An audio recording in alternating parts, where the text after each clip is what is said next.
supaya nggak nyangkut itu, nggak peduli sahamnya apa gitu ya, tapi harus bisa analisisnya, ada fundamental, teknikal, kemudian juga nyiapin trading plan-nya. Nah, yang sering kali terjadi gitu ya, mungkin awalnya dia maunya trading gitu, terus udah ada trading plan, tapi ternyata nggak sesuai dengan trading plan nih, misalnya minusnya sampai dalam banget gitu sahamnya, akhirnya dia berubah jadi investor gitu supaya jangka panjang. Nah, ini bener nggak sih sebenarnya? Apakah harus ada rencana yang sesuai dengan jangka waktu investasi kita gitu ya. Misalnya kalau investasi rencana jangka panjangnya seperti apa, kalau trading rencana jangka pendeknya seperti apa, trading plan-nya ini harus dipisah atau gimana Pak Fendi? Iya, betul sekali ya. Jadi antara trading sama akan menjadi trader atau menjadi investor itu memang ketegasannya dari kita. Kita Oke. harus didefinisikan dari awal. Kita mau jadi trader atau mau jadi investor. Kalau jadi trader, maka kita berbatas waktu, ya. Kemudian ada namanya cut loss level. Lihat Mhm. saja pedagang buah lah ya. Pedagang buah kan misalnya buah kalau 7 hari ya menjadi busuk kan. Jadi dalam 7 hari harus dijual. Rugi ataupun untung juga harus dijual. Ya, itu yang analogi. Kalau investor itu kan bisa pegang terlalu lama, tuh, holding periodnya lama dan tidak ada istilah cut loss karena kan dia bisa nahan sampai 3 tahun berapa tahun ya, that's fine gitu loh. Tapi kalau untuk trader harus disiplin. Nah memang kecenderungannya kebanyakan seperti itu.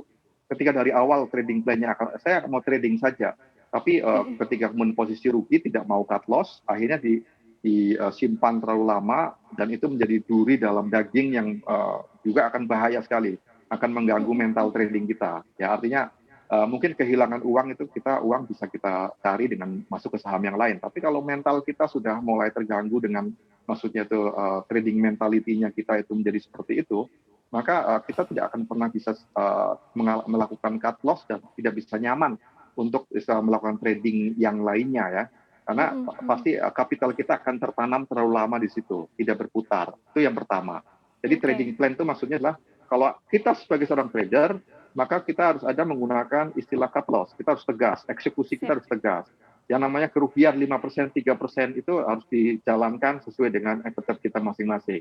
Demikian Mhm. pula kalau keuntungan, sama. Kalau keuntungannya sudah mencukupi sesuai target, ya segera profit taking. Kalau untuk Oke. trader, kalau investor Mhm. mungkin dia lanjut ya. Ya, kita harus tegas juga. Jadi dua sisi itu harus tegas. Kalau investor berarti harus ini juga nggak, punya tadi, level cut loss-nya, kemudian juga, sampai batas mana maksimum keuntungannya? Atau sebetulnya sampai kita, butuh uangnya aja gitu, sesuai jangka waktunya, Pak Fendi? Nah, ya investor juga kan ada time frame-nya. Dia mau Mhm. investasi itu untuk waktu berapa tahun? Misalnya 1 tahun, tiga Mhm. tahun, kan pasti tetap ada tujuannya. Nah di level itu kan nanti dia punya target-target, tingkat keuntungannya berapa yang mereka Oke. bisa dipangkas dari awal. Trading plan untuk investasi pun harus ada dengan sangat tegas.